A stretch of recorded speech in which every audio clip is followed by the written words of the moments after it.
Hi friends, welcome to movie report Telugu. Movies explain in Telugu series లో ఈ రోజు మనం ఎక్స్ప్లెయిన్ చేసుకోబోతున్న మూవీ శాకాహారి.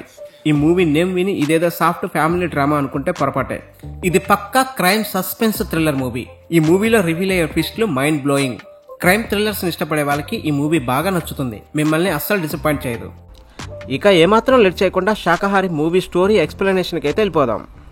మూవీ ఓపెనింగ్ సీన్లోనే ఒక వ్యక్తి పాతబడిన ఇంట్లో కూర్చొని డెడ్ బాడీని తన దగ్గరున్న పెద్ద కత్తితో ముక్కలు ముక్కలుగా నరికి ఆ ముక్కలన్నిటిని ఒక కవర్లో వేసుకొని పక్కనే మండుతున్న పెద్ద పొయ్యిలో విసిరేసి మొత్తం ఆ ముక్కలన్నీ కాల్చి బూడిద చేస్తాడు. మూవీ టైటిల్స్ పడుతున్నప్పుడే ఈ సీన్ రన్ అవుతుంది, ఇది గుర్తుపెట్టుకోండి. టైటిల్స్ ఎండ్ అయిపోయి ఇక్కడి నుంచి మూవీ అయితే స్టార్ట్ అవుతుంది. సీన్ కట్ చేస్తే ఆ ఊర్లో పనిచేస్తున్న ఎస్ఐకి తన పై ఆఫీసర్ నుంచి ఒక ఫోన్ కాల్ వస్తుంది. ఆ రియా మర్డర్ కేసుకు సంబంధించిన పోస్ట్ మార్టం రిపోర్టు ఎప్పుడు వస్తుందయ్యా అంటాడు. సార్, ఆ పని మీదే ఉన్నాను సార్, ఈ రోజు ఖచ్చితంగా వస్తుంది అంటాడు. ఈ కేసు ఒక కొలిక్కి రావాలంటే పోస్ట్ మార్టం రిపోర్ట్ చాలా ముఖ్యం. రియా భర్త మీద అనుమానంతో మనం తనని అరెస్ట్ చేశాం. ఒకవేళ రియాని చంపింది విజయ అయితే ఏ క్షణంలో అయినా తను పోలీస్ స్టేషన్ నుంచి తప్పించుకోవచ్చు, జాగ్రత్తగా ఉండు అని చెప్తాడు. లేదు సార్, విజయ్ తప్పించుకోవడానికి ఛాన్సే లేదు అంటాడు. ఇక ఎస్ఐ నసుకుతూ, సార్ ఊళ్ళో నా భార్య ఒక్కతే ఉండలేకపోతుంది, కొంచెం నా ఊరికి ట్రాన్స్ఫర్ చేయించండి అని అడుగుతాడు. అప్పుడు పై అధికారి, ముందు రియా కేసును క్లోజ్ చేయవయ్యా, తర్వాత నీ ట్రాన్స్ఫర్ గురించి ఆలోచిద్దామని ఆ ఫోన్ కట్ చేస్తాడు. ఇంతలో ఎస్ఐ మల్లికార్జున్కి ఇంటి దగ్గర నుంచి తన భార్య ఫోన్ చేసి, ఇంకా ఎన్ని రోజులు వెలగబెడతారండి ఆ పనికిమాలిన ఊళ్ళో, నేను ఇక్కడ ఒక్కదాన్నే ఉండలేకపోతున్నాను, మీరు ట్రాన్స్ఫర్ అయ్యేలోపు నేను పొయ్యేలా ఉన్నాను అంటుంది. ఇక్కడ ఒక చిక్కుముడి కేసు నా మెడకు చుట్టుకుంది, ఏం చేయమంటావే, నా బాస్ ఏమో ముందు ఈ కేసుని కంప్లీట్ చేయి, నీ ట్రాన్స్ఫర్ గురించి నేను ఆలోచిస్తా అని చెప్పాడు. ఈ రియా కేసు ఒక కొలుక్కొచ్చిన తర్వాత మా సారు కాలు పట్టుకుని బతిలాడి, నేను వస్తానులేవే, ఫోన్ కట్ చేయవే, ఊగా ఫోన్ చేసి నసబెట్టబాకు అంటాడు. ఇక కట్ చేస్తే ఈ సీన్ తర్వాత ఈ movie hero Subbaiah character reveal అవుతుంది. సుబ్బయ్య తన ఊర్లోనే వెజిటేరియన్ హోటల్ నడుపుతూ ప్రశాంతంగా జీవిస్తాడు. ఆయన హోటల్లో శాకాహారం తప్ప నాన్ వెజ్ అస్సలు దొరకదు. ఇదే ఆయన హోటల్ స్పెషాలిటీ. ఇక ఆయన హోటల్లో ఆయన చేసే టిఫిన్స్ కి సపరేట్ ఫ్యాన్ బేసే ఉంది. సుబ్బయ్య హోటల్లోని భోజనాలు, టిఫిన్స్ సుబ్బయ్య హోటల్కి పక్కనే ఉన్న పోలీసులకు కూడా బాగా నచ్చుతాయి. వాళ్ళు కూడా అప్పుడప్పుడు వచ్చి టిఫిన్స్ చేస్తూ వెళ్తుంటారు. సుబ్బయ్య తన జీవితం మొత్తం హోటల్కి అంకితం చేశాడు. ఫ్యామిలీ కోసం కష్టపడుతూ తను పెళ్లి చేసుకోవడం కూడా మర్చిపోయాడు. కానీ ట్విస్ట్ ఏంటంటే ప్రజెంట్ సుబ్బయ్య గారు కళ్యాణి అనే ఒక ఆమెను ఇష్టపడుతున్నాడు. ఇక ఆమె ఎవరు అనేది నెక్స్ట్ సీన్ లో రివీల్ అవుతుంది. సీన్ కట్ చేస్తే కానిస్టేబుల్ కంగారు పడుతూ వచ్చి ఎస్ఐ అర్జున్ తో ఇలా చెప్తాడు, సార్ కొంప మునిగింది, రియా భర్త విజయ్ పోలీస్ స్టేషన్ నుంచి తప్పించుకొని పారిపోయాడు సార్ అంటాడు. ఇంకా ఇలా గుడ్లప్పగిచ్చి చూస్తావేందయ్యా, తొందరగా పద, వాడిని పట్టుకోవాలి, లేకపోతే కొంపలు మునిగిపోతాయంటూ ఇక విజయ్ని వెతుక్కుంటూ కానిస్టేబుల్ తో సహా ఎస్ఐ వెళ్తాడు. అప్పటికే విజయ్ తప్పించుకొని కొద్దిసేపే అవడంతో కొద్దిసేపు చుట్టుపక్కల అంతా వెతికిన తర్వాత ఎస్ఐకి విజయ్ కనిపిస్తాడు. విజయ్ని లొంగిపోమని ఎస్ఐ ఎంతసేపు బతిలాడినా విజయ్ వినకుండా అలా పరిగెడుతూనే ఉంటాడు. చేసేదేం లేక ఎస్ఐ విజయ్ కాలు మీద గన్తో కాలుస్తాడు. అయినా విజయ్ ఆక్కోకుండా అలా పరిగెడుతూనే ఉంటాడు. ఇక బుల్లెట్ గాయంతో విజయ్కి కళ్ళు బైర్లు గమ్మి అలా పరిగెడుతూ కాలు స్లిప్ అయి పక్కనే ఉన్న లోయలో పడిపోతాడు. ఇక కానిస్టేబుల్ అందరూ కిందికి దిగి విజయ్ కోసం ఎంతసేపు వెతికినా విజయ్ అయితే కనిపించడు. విజయ్ అలా జైల్లోంచి పారిపోవడంతో ఎస్ఐ అర్జున్ కి ఏం చేయాలో అర్థం కాదు. విజయ్ తప్పిపోయిన విషయం ఎవరికీ తెలియకుండా సీక్రెట్ గా మేనేజ్ చేసి ఈ విషయం బయటకు పొక్కే లోపలే విజయ్ని ఎలాగైనా పట్టుకోవాలని ఆలోచిస్తుంటాడు. ఇక సీన్ కట్ చేస్తే ఆ రోజు సాయంత్రం సుబ్బన్న హోటల్ క్లోజ్ చేసే టైం అవుతుంది. అలా హోటల్ అంతా ఒకసారి చెక్ చేసుకుంటూ వంటగదిలోకి వెళ్లి చూస్తాడు. వంటగదిలో జరిగింది చూసి సుబ్బయ్యకి ఒక్కసారిగా గుండె ఆగినంత పని అయింది. ఇక తనకి ఎవరో కూడా తెలియని ఒక వ్యక్తి వంటగదిలో కనిపిస్తాడు. నేను ఇక్కడున్న సంగతి పోలీసులకు చెప్పొద్దు, నన్ను కాపాడండి, నేను హంతకుణ్ణి కాదు, పోలీసులు అర్థం చేసుకోవడం లేదు అంటూ భయంగా బాధతో చెప్తాడు. ఎదురుగా ఆ వ్యక్తిని చూసి సుబ్బన్నకు ఏం చేయాలో అర్థం కాదు. ఇతను చెప్పే మాటలు నమ్మాలా లేదా, అసలు ఎవరు ఇతను అంటూ షాక్ గురవుతాడు. మరోపక్క ఎస్ఐ కానిస్టేబుల్ ను పంపించి ఇళ్లల్లో జరబడి ఊరంతా వెతకమని చెప్తాడు. అలా వెతుక్కుంటూ పోలీసులు సుబ్బయ్య ఇంటికి కూడా వస్తారు. ఎవరో తలుపు కొడుతున్నారని సుబ్బయ్య బయటకొచ్చి చూస్తాడు. పోలీసులను చూసిన సుబ్బయ్యకి వెన్నులో వణుకు పుడుతుంది. కానీ విషయం ఏంటంటే వాళ్ళు ఊరంతా వెతికి అలసిపోయి ఏదైనా తిందామని హోటల్కి వస్తారు. ఇక ఆ టైంలో ప్రిపేర్ చేసి ఏమీ లేవని చెప్తాడు. ఇక చేసేదేముంది, ఛాయ్ అన్నా పొయ్యి అని అడుగుతారు. కానిస్టేబుల్ అంతా ఛాయ్ తాగుతుంటే ఎస్ఐ అర్జున్ ఫోటో చూపించి ఇతను ఎక్కడైనా కనిపిస్తే వెంటనే పోలీస్ స్టేషన్కి వచ్చి చెప్పు అంటాడు. ఆ ఫోటోని చూసి షాక్ తిన్న సుబ్బన్న తన వంటగదిలో ఉన్న వ్యక్తి ఇతను ఒక్కడే అని ఫిక్స్ అయిపోతాడు. ఇంతకీ ఎవరు సార్ ఇతను, దొంగ అని అడుగుతాడు. అప్పుడు ఎస్ఐ ఇతను దొంగ కాదు, హంతకుడు, తన భార్యని హత్య చేసి ఇప్పుడు పోలీస్ స్టేషన్ నుంచి పారిపోయాడు అని చెప్తాడు. ఎస్ఐ ఆ మాట చెప్పగానే సుబ్బన్నకి గుండెల్లో రైలు పరిగెడతాయి. ఇక పోలీసులు సుబ్బన్నని ఏమాత్రం అనుమానించకుండా అక్కడ ఏమీ వెతక్కోకుండా అక్కడి నుంచి వెళ్లిపోతారు. అప్పుడు సుబ్బన్న విజయ్ దగ్గరికి పోయి ఇలా అంటాడు, నువ్వేమో నాకే పాపం తెలియదు, నేను హంతకుణ్ణి కాదు అంటావు, వాళ్ళేమో నీ భార్యని హత్య చేశావు అని చెప్తున్నారు, ఇందులో ఏది నిజం, అసలు ఏం జరిగింది అని అడుగుతాడు. ఇక విజయ్ ఫ్లాష్ బ్యాక్ లోకి వెళ్తే విజయ్కి రాజు అనే క్లోజ్ ఫ్రెండ్ ఉంటాడు. వీళ్ళిద్దరూ అనాథలు. ఆ తర్వాత రాజు విజయ్కి ఒక సంబంధం చూసి పెళ్లి చేస్తాడు. విజయ్ పెళ్లి చూపుల టైంలోనే BSF కు అప్లికేషన్ పెట్టి ఉంచుతాడు. పెళ్లైన వారం రోజులకే రియాకి విజయ్కి మంచి బాండింగ్ ఏర్పడుతుంది. వాళ్ళిద్దరూ ఒకళ్ళని విడిచి ఒకళ్ళు ఉండలేనంత క్లోజ్ అయిపోతారు. ఇక లక్కీగా విజయ్కి పెళ్లైన వారం రోజులకే మీరు BSF జవాన్ గా సెలెక్ట్ అయ్యారు, 2 years ట్రైనింగ్ ఉంటుంది రమ్మని జాయినింగ్ లెటర్ అయితే వస్తుంది. ఇక ఇదే విషయం భార్యకి చెప్పి నచ్చజెప్పాలని చూస్తాడు.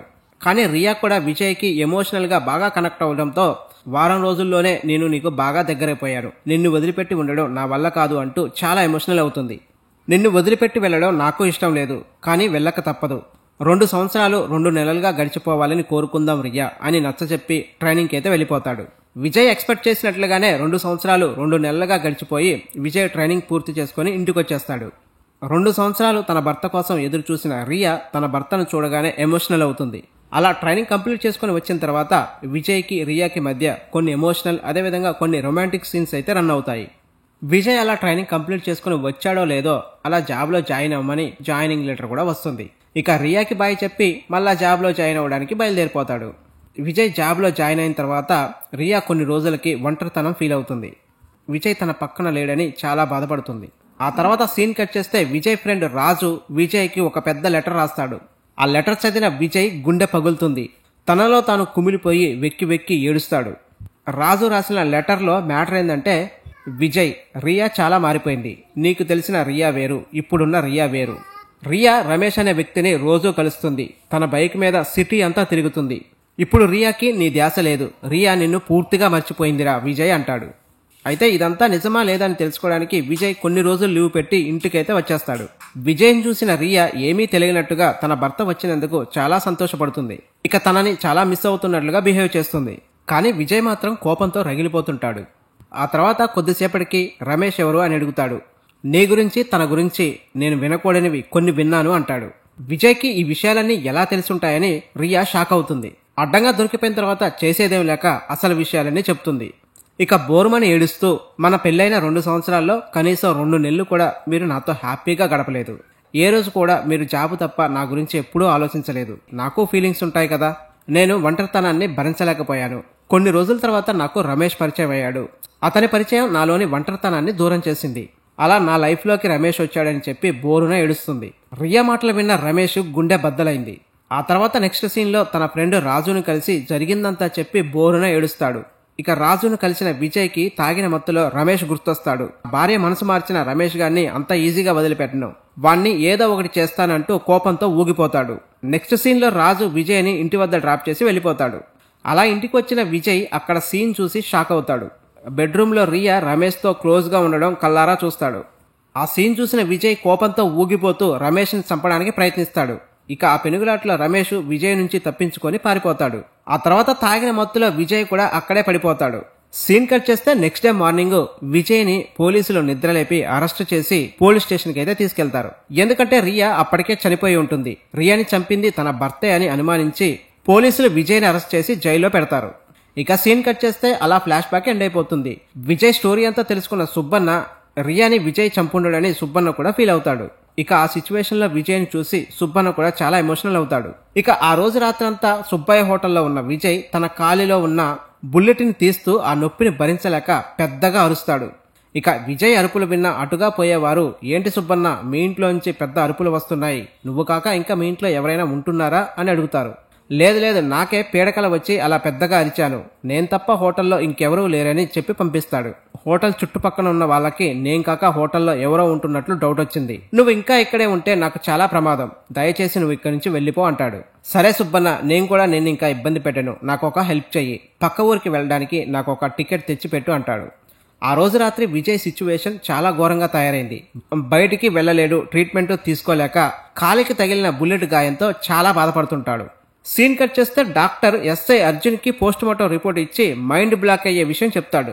వాస్తవానికి రియాని గట్టిగా గొంతు నులిమి చంపారు, కానీ రియా గొంతు మీద ఉన్న finger prints Vijay finger prints తో మ్యాచ్ అవ్వట్లేదని చెప్తాడు. ఇక ఆ వార్త విన్న ఎస్ఐ అర్జున్ బెంబేలెత్తిపోతాడు. రియాని చంపింది ఇంకెవడోనా, వాడిని ఎక్కడ పట్టుకోవాలి? విజయ్ని పట్టుకొని ఈ కేసుని సింపుల్ గా ఎండ్ చేద్దాం అనుకుంటే ఈ కేసు మరో మలుపు తీసుకుంది. ఈ మర్డర్ మిస్టరీ ఇప్పుడప్పుడే తేలేలా లేదు. ఇక ఈ కేసుని ఏ కోణం నుంచి ట్రేస్ చేయాలో అర్థం కాక తల పట్టుకుంటాడు. ఇక సీన్ కట్ చేస్తే సుబ్బన్న విజయ్ పక్క ఊరు వెళ్ళడానికి టికెట్లు పట్టుకొని వచ్చి ఇలా చెప్తాడు, ఇదిగో విజయ్, ఇవి ఉదయాన్నే 4 గంటలకు బయలుదేరే బస్సు టికెట్లు. ఆ టైంలో అయితే ఎవరు చూడరని ఆ టైంకి బస్సు టికెట్లు బుక్ చేశాను. నిన్ను 3 గంటలకే నిద్ర లేపుతాను, నువ్వు బయలుదేరి వెళ్ళిపో అంటాడు. నెక్స్ట్ డే మార్నింగ్ సుబ్బన్న 3 గంటలకు లేచి విజయ్ని లేపడానికి ప్రయత్నిస్తాడు. కానీ ట్విస్ట్ ఏంటంటే విజయ్ అప్పటికే చనిపోయి ఉంటాడు. రాత్రి తనతో మాట్లాడిన విజయ్ తెల్లారేసరికి శవమై కనిపించడంతో సుబ్బన్న వెన్నులో వణుకు పుడుతుంది. ఎలా చనిపోయాడో తెలియక ఏం చేయాలో అర్థం కాదు. విజయ్ తనతో ఉన్నన్ని రోజుల్లో సుబ్బన్న విజయ్కి బాగా ఎమోషనల్ గా కనెక్ట్ అయ్యాడు. ఆ రోజు రాత్రి తను బయలుదేరుతున్నాడని తెలిసి తనకి డబ్బులు, అదేవిధంగా కొత్త బట్టలు, ఇక వేసుకోవడానికి టాబ్లెట్లు కూడా పట్టుకొచ్చి ఇస్తాడు. ఇక తీరా ఉదయాన్నే చూస్తే తను చనిపోయి ఉండడం చూసి సుబ్బన్న బాధపడుతూ ఆలోచిస్తూ ఉంటాడు. తను అలా ఆలోచిస్తూ ఒక క్రూరమైన నిర్ణయాన్ని అయితే తీసుకుంటాడు. ఇక విజయ్ కోసం ఎన్ని రోజుల నుంచి వెతుకుతున్న పోలీసులకి ఈ విషయం తెలిస్తే తనని బతకనివ్వడని భయపడతాడు. విజయ్ని చంపిన కేసు కూడా తన మీద పడిద్దని భయంకరమైన నిర్ణయానికి వస్తాడు. విజయ్ని ఒక బస్తాల మూట కట్టి ఊరవతల పడేద్దామని తన సైకిల్ మీద పెట్టుకుని బయలుదేరతాడు. కానీ సుబ్బన్న బ్యాడ్ లక్ ఏంటంటే ఆ రోజు నైట్ పెట్రోలింగ్ చేస్తున్న పోలీసులు కంట పడతాడు. ఇక సుబ్బన్నకి పోలీసులు ముందే పరిచయం ఉండడంతో సుబ్బన్నతో క్యాజువల్ గా మాట్లాడతారు. ఏంది సుబ్బన్న, ఈ మూట ఏంది? రాత్రి ఎక్కడికి తీసుకెళ్తున్నావు అంటారు. ఏం లేదు సార్, హోటల్ అంతా బాగా దుమ్ము చెత్త పెరగపోయింది, అంతా క్లీన్ చేసి మూట కట్టి ఊరవతల ఉన్న పాడుబడ్డ బావిలో పడేద్దామని వెళ్తున్నాను అంటాడు. అప్పుడు పోలీసులు, బలేటోడివే, ఆ బావి దగ్గర దయ్యాలు తిరుగుతున్నాయని టాకు, ఇప్పుడు గనక వెళ్తే చాలా ప్రమాదం, పొద్దున్నే వెళ్ళని సుబ్బయ్యని అక్కడి నుంచి పంపిస్తారు. ఇక సుబ్బయ్య కూడా చేసేదేం లేక తిరిగి వెనక్కి వెళ్ళిపోతాడు. ఆ డెడ్ బాడీతో తిరిగి హోటల్కి వచ్చిన సుబ్బన్న మళ్లీ ఆలోచనలో పడతాడు. తెల్లారితే నా పని అవుట్, ఈ నైటే ఈ డెడ్ బాడీని ఏదో ఒకటి చేయాలని ఆలోచిస్తుంటాడు. ఇక ఆ సిచ్యువేషన్ నుంచి ఎలాగైనా బయటపడాలని ఆలోచిస్తున్న సుబ్బన్న అన్నీ మర్చిపోయి ఒక మృగంలా ప్రవర్తిస్తాడు. తన దగ్గర ఉన్న ఒక పెద్ద కత్తిని పట్టుకొచ్చి విజయ్ డెడ్ బాడీని ముక్కలుగా కట్ చేస్తాడు.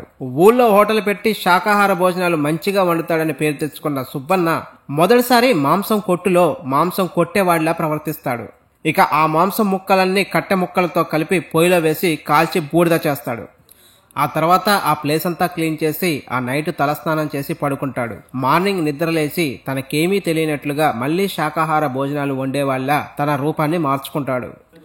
ఇక సుబ్బయ్య ప్రతిరోజు లాగానే హోటల్లోంచి బయటికి వచ్చి తన హోటల్ ముందు ఆగి ఉన్న బస్సులోకి చూస్తాడు. అలా బస్సు మొత్తం పరిశీలించి తనకు కావాల్సిన వాళ్ళు కనిపించకపోవడంతో కొంత డిసప్పాయింట్ అవుతాడు. ఎందుకంటే రోజు ఆ బస్సులో ఆమెను చూస్తాడు, చూసి నవ్వుతాడు, ఆమె కూడా అతన్ని చూసి నవ్వుతుంది. ఇక ఆ రోజు ఆమె కనపడకపోయేసరికి ఫీల్ అవుతాడు. ఇక ఆమె సుబ్బయ్య ఇష్టపడుతున్న కళ్యాణి అనే మహిళ. ఆమెకు పెళ్ళైంది, ఒక బాబు కూడా ఉన్నాడు. కానీ ఆమె భర్త చనిపోయాడు. సర్లే రేపు రాకపోతుందో అనుకుంటూ హోటల్లోకి వెళ్ళిపోతాడు. అలా లోపలికి వెళ్లేసరికి కస్టమర్లు, అదేవిధంగా అక్కడ టిఫిన్స్ చేయడానికి వచ్చిన పోలీసులు అందరూ గోల పెడుతుంటారు. వంటలు, టిఫిన్స్ అన్ని ఒక రకమైన వాసన వస్తున్నాయి, ఈ టిఫిన్స్ ఈ రోజు బాగలేవు ఏంటి సుబ్బన్న అని అడుగుతారు. డెడ్ బాడీని కాల్చిన పొయ్యి మీద వంటలు చేయడంతో ఇలాంటి వాసన రావచ్చని రియలైజ్ అయిన సుబ్బన్న కవర్ చేసుకోవడానికి పోలీసుల మీద గట్టిగా అరుస్తూ తింటే తినండి లేకపోతే వెళ్లిపోండి, ఎవరిని బెదిరిస్తున్నారు అంటూ వాళ్ళ మీద గట్టిగా అరిచి వాళ్ళ ఫోకస్ ని డైవర్ట్ చేస్తాడు. ఇక సీన్ కట్ చేస్తే అదే రోజు రాత్రి ఎస్ఐ అర్జున్ సుబ్బయ్య హోటల్లోకి ఎంటర్ అవుతాడు. అంత రాత్రిపూట ఎస్ఐ తన హోటల్కి రావడంతో సుబ్బన్న టెన్షన్ పడతాడు. సుబ్బన్న టెన్షన్ పడడం కూడా ఎస్ఐ గమనిస్తాడు. ఆ తర్వాత ఎస్ఐ హోటల్ మొత్తం తిరుగుతూ అన్ని రూములు చెక్ చేసి అంతా అబ్జర్వ్ చేస్తాడు. ఏం సుబ్బన్న, నీకు ఒక తమ్ముడు ఉన్నాడు కదా, వాడి పేరు ఏందని అడుగుతాడు. రమేష్ సార్ అంటాడు. ఏంది వాడు ఈ మధ్య కనిపించట్లేదు, ఎటుపోయాడు వాడు అని అడుగుతాడు. అయినా ఇప్పుడెందుకు సార్ వాడి గురించి అడుగుతున్నారు అంటాడు సుబ్బన్న. ఇక్కడే సినిమా మొత్తానికి మైండ్ బ్లాక్ అయ్యే ట్విస్ట్ రివీల్ అవుతుంది. అప్పుడు ఎస్ఐ సుబ్బన్నతో ఇలా అంటాడు. విజయ్ భార్య రియా చనిపోవడానికి కారణమైన రమేష్, నీ తమ్ముడు రమేష్ ఒకడే అని నా ఇన్వెస్టిగేషన్ లో తేలింది. నీ తమ్ముడు రమేష్ దొరికితే ఈ క్రైమ్ మిస్టరీ చిక్కుముడి వీడిద్దని నీ తమ్ముడిని వెతుక్కుంటూ ఇక్కడికి వచ్చాను అంటాడు. ఏమో సార్, వాడిని చూడక చాలా రోజులు అవుతుంది. ఈ మధ్య కాలంలో వాడెప్పుడు కూడా హోటల్ వైపు రాలేదు. ప్రజెంట్ వాడు ఎక్కడ ఉంటున్నాడో నాకు కూడా తెలియదు అన్నట్లుగా మాట్లాడతాడు. దానికి ఎస్ఐ సుబ్బన్న మైండ్ బ్లాక్ అయ్యే విషయం చెప్తాడు. ఆ తర్వాత ఎస్ఐ సుబ్బన్నకి తన ఫోన్లో ఒక సీసీటీవీ ఫుటేజ్ చూపిస్తాడు. ఆ సీసీటీవీ ఫుటేజ్ చూసిన సుబ్బన్నకి గుండె జారిపోతుంది. నీ తమ్ముడే అనుకున్నా, నువ్వు కూడా మామూలుడివి కాదు. రియాని మర్డర్ చేసిన అదే రోజు నీ తమ్ముడు నీ హోటల్కి వచ్చాడు. కానీ నాకేం తెలియదన్నట్లుగా నువ్వు బొంకుతున్నావు. అసలు ఏం జరిగిందో మొత్తం చెప్పు బిడ్డ అంటాడు. ఎస్ఐతో సుబ్బన్న జరిగిందంతా చెప్పాడు. అవును సార్, నా తమ్ముడు మంచోడు కాదు, చాలా చెడ్డవాడు. ఒంటరిగా ఉన్న మహిళలను టార్గెట్ చేసి వాడి మాయమాటలతో వాడి ఉచ్చులో పడేస్తాడు. అలా కొన్ని రోజులు వాళ్ళతో క్లోజ్గా తిరిగి వాళ్ళ దగ్గర ఉన్న డబ్బులు కూడా లాగేస్తాడు. ఆ తర్వాత వాళ్ళకి తెలియకుండా వాళ్ళిద్దరూ క్లోజ్గా ఉన్నప్పుడు ఫోటోలు తీసి ఆ ఫోటోల్ని వాళ్ళకి పంపించి డబ్బులు ఇవ్వమని బ్లాక్మెయిల్ చేస్తుంటాడు. ఇంకా వాడి బ్యాగ్లో ఎప్పుడు చూసినా అలాంటి చెత్త ఫోటోలే ఉంటాయి సారు అంటాడు. ఇక తన పథకం ప్రకారం ఆ రోజు రాత్రి రియా దగ్గరికి వెళ్లి ఆ ఫోటోలు చూపించి బ్లాక్మెయిల్ చేసి తన దగ్గర ఉన్న డబ్బు బంగారం లాక్కుందామని వెళ్ళాడంట. అలా బ్లాక్మెయిల్ చేయడంతో రియా కూడా రమేష్ నిజ స్వరూపం తెలుసుకుందంట.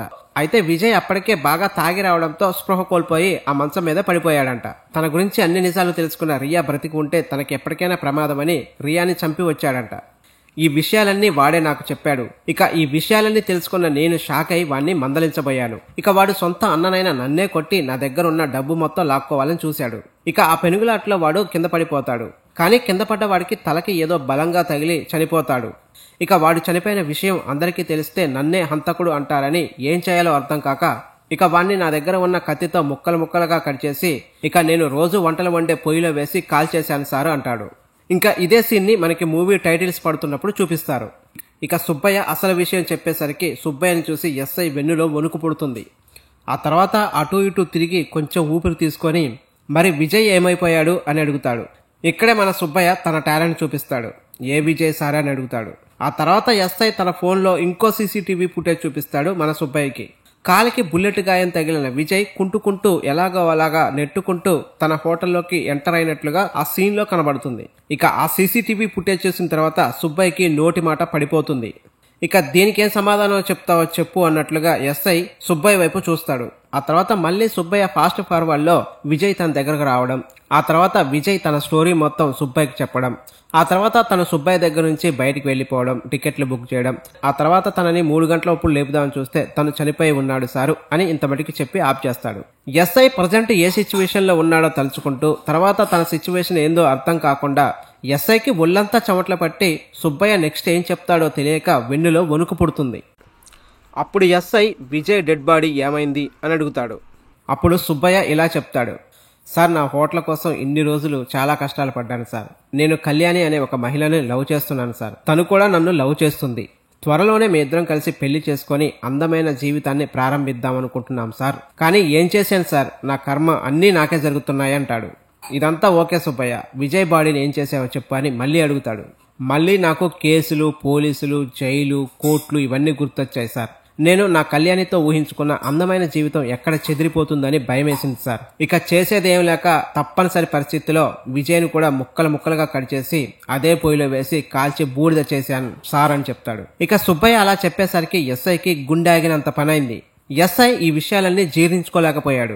ఏం చేయాలో అర్థం కాక సుబ్బయ్య మీద పట్టరాని కోపం వచ్చింది. ఎస్ఐ అలా బాధపడడం చూసి తట్టుకోలేక ఇక సుబ్బయ్య మరొక టీ తీసుకొచ్చి ఏం చేస్తాం సార్, నా కర్మ ఏదో ఎలా జరిగిపోయింది, ఈ టీ తాగండి సార్ అని ఇస్తాడు. ఇక ఆ టెన్షన్ లో ఎస్ఐ వెనక ముందు ఆలోచించకుండా ఆ టీ అయితే తాగేస్తాడు. ఈ కథలన్నీ బానే చెప్తున్నావు గాని విజయ్ వల్లే నీ తమ్ముడిని నువ్వే చేతులారా చంపుకున్నావని కోపంతో విజయ్ని నువ్వే కావాలని చంపుంటావు. ఈ మర్డర్లన్నీ నువ్వే చేసావని ఒప్పుకొని పోలీస్ స్టేషన్లో లొంగిపో. నీకు తక్కువ శిక్ష పడేలా నేను చూసుకుంటాలే, బయలుదేరు అంటాడు. సార్, మీరు చెప్పినట్లుగానే పోలీస్ స్టేషన్కి వెళ్దాంలే గాని కూర్చోండి సార్ అంటాడు. ఇక సుబ్బయ్య వెంటనే తన టోన్ మారుస్తాడు. ఈ హత్యలు నేనే చేశానని చెప్పడానికి సాక్ష్యాలు ఏమీ లేవు సార్. నేనెందుకు లొంగిపోతాను సార్, మీరు భలేగున్నారు అంటాడు. అప్పుడు ఎస్ఐ సుబ్బయ్యకెళ్లి జాలిగా చూస్తూ ఒక వెర్రి నవ్వు నవ్వుతాడు.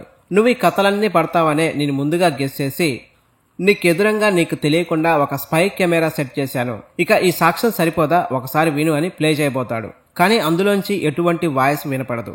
ఇక ఎస్ఐ బిత్తరపోయి ఏమైందో అర్థం కాక ఆ స్పై కెమెరాను ఒకసారి చెక్ చేస్తాడు. అందులో బ్యాటరీ వేసి ఉండదు. ఇక ఆ విషయం తెలుసుకున్న సుబ్బయ్య ఒక్కసారిగా విలన్ నవ్వు నవ్వుతాడు. ఏంటి సార్, మీరు ఎస్ఐ ఎలా అయ్యారు, కనీసం బ్యాటరీలు చెక్ చేసుకోరా, ఇలా అయితే ఎలా సార్, ఇదేనా మీరు చేసే డ్యూటీ అంటాడు. ఇక సినిమా మొత్తంలో ఈ కామెడీ సీన్ బాగా పేలుతుంది. సుబ్బయ్య ఎస్ఐని ఘోరంగా అవమానించి ఒక జోకర్లా ట్రీట్ చేస్తాడు. తన ఈగోని హట్ చేసిన ఎస్ఐ సుబ్బయ్యని లాగి పెట్టి ఒకటి కొడతాడు. ఇక ఎంత చెప్పినా అర్థం కాదా, పోలీసులంటే ఏమనుకుంటున్నావు, పదా స్టేషన్కి నీ ఎంత చూస్తా అంటాడు. ఇక సుబ్బయ్యని అలా గట్టిగా కొట్టి ఎస్ఐ అడితిరిగి మాట్లాడుతూ ఉంటాడు. ఇక ఎస్ఐ ఎంతసేపు మాట్లాడుతున్నా సుబ్బయ్య రియాక్ట్ కాకపోవడంతో ఎస్ఐ తిరిగి చూస్తాడు. సుబ్బయ్య కింద పడిపోయి ఉంటాడు. ఇక ఎస్ఐ సుబ్బయ్య దగ్గరికి వెళ్లి లేపడానికి ప్రయత్నిస్తాడు. కానీ సుబ్బయ్య అప్పటికే చనిపోయి ఉంటాడు. ఇక్కడ ఏం జరిగిందంటే ఎస్ఐ సుబ్బయ్యని లాగిపెట్టి కొట్టినప్పుడు క్యాలెండర్ తగిలించి ఉన్న మేకుకి సుబ్బయ్య తల కుచ్చుకొని అక్కడికక్కడే చనిపోతాడు. ఇక ఎస్ఐ కూడా చేసేదేం లేక సుబ్బయ్య హత్య కేసు నుంచి తప్పించుకోవడానికి సుబ్బయ్య రూటే ఫాలో అవుతాడు. ఇక సుబ్బయ్యని కూడా ముక్కలు ముక్కలుగా నరికి అదే పొయ్యిలో వేసి కాల్చేస్తాడు. ఆ తర్వాత కొద్దిసేపటికే అదే హోటల్లో ఎస్ఐ కూడా రక్తం కక్కుకొని చనిపోతాడు. వెంటనే స్క్రీన్ బ్లర్ అయ్యి శాకాహారి అని మూవీ టైటిల్ పడుతుంది. ఇక మూవీ ఎండింగ్ లో ఇంకొక ట్విస్ట్ అయితే రివీల్ చేస్తాను. అది విన్న తర్వాత మీ మైండ్ బ్లాక్ అవుతుంది. ఎస్ఐ రక్తం కక్కుకొని ఎందుకు చనిపోయాడనే డౌట్ రావచ్చు. సుబ్బయ్య గురించి అన్ని విషయాలు తెలుసుకున్న ఎస్ఐ ఖచ్చితంగా తనని వదిలిపెట్టడని తెలుసుకున్న సుబ్బయ్య తను రెండోసారి ఇచ్చిన టీలో విషం కలిపి ఇస్తాడు. ఆ విషం కొద్ది కొద్దిగా తలకెక్కి ఎస్ఐ కూడా అదే హోటల్లో రక్తం కక్కుకొని చనిపోతాడు. సీన్ కట్ చేస్తే మరుసటి రోజు ఉదయం పోలీసులు ఆ హోటల్ని తమ కస్టడీలోకి తీసుకుంటారు. ఎస్ఐ చనిపోయిన రోజు నుంచే సుబ్బయ్య కనిపించకుండా పోతాడు. అసలు ఎస్ఐ ఎలా చనిపోయాడు, సుబ్బయ్య ఎటుపోయాడని ఇన్వెస్టిగేషన్ మొదలు పెడతారు. ఇక అదే రోజు సుబ్బయ్య పెళ్లి చేసుకోవాలనుకున్న కళ్యాణి కూడా అక్కడికి వస్తుంది. ఆ హోటల్లో సుబ్బయ్య కనిపించకపోవడంతో సుబ్బయ్య ఎటుపోయాడో అర్థం కాక సుబ్బయ్యను తలుచుకుంటూ ఏడుస్తుంది. అలా మూవీ ఎండ్ అవుతుంది. ఈ మూవీని చూడాలనుకుంటే కన్నడ లాంగ్వేజ్ లో ప్రైమ్ లో అవైలబుల్ గా ఉంది, వెళ్ళి చూడండి.